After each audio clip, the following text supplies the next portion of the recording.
Buildings have caught fire in Sudan's capital after heavy fighting between the army and rival forces. Videos posted online on Sunday showed the iconic Greater Nile Petroleum Oil Company tower engulfed in flames. "This is truly painful," said Tagreed Abdin, an architect of the building, in a post on X, formerly known as Twitter. Airstrikes and ground battles have continued in Khartoum and other towns and cities since fighting broke out in April. Over 1 million people have been forced to flee the country, the UN has said. Located near the River Nile, the 18-story oil firm skyscraper is one of the most recognizable landmarks in Khartoum. Ms. Abdin said it defined the skyline of the city, and lamented such senseless destruction.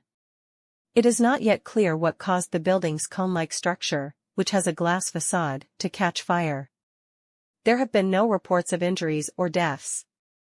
The violence in Sudan began on April 15, triggered by a power struggle between the leaders of the Sudanese army and the paramilitary Rapid Support Forces, RSF. It followed days of tension as members of the RSF were redeployed around the country in a move that the army saw as a threat.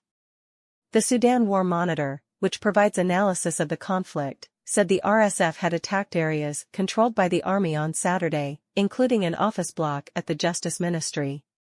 Several government buildings are reported to have caught fire as a result of the attack.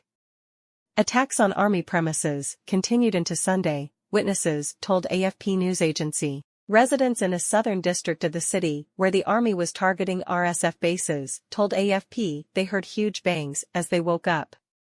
Health authorities announced on Sunday that all the main hospitals in Khartoum as well as the Darfur region were out of service. Nawal Mohammed, 44, who lives at least 3 kilometers, 1.8 miles, from clashes in the capital, said the doors and windows of her family home shook with the force of explosions. She described the battles on Saturday and Sunday as the most violent since the war began. According to a group of pro-democracy lawyers, the fighting had killed dozens of civilians in Khartoum since Friday. Fighting was also reported in the city of El Obeid, some 400 kilometers, 250 miles, south of the city.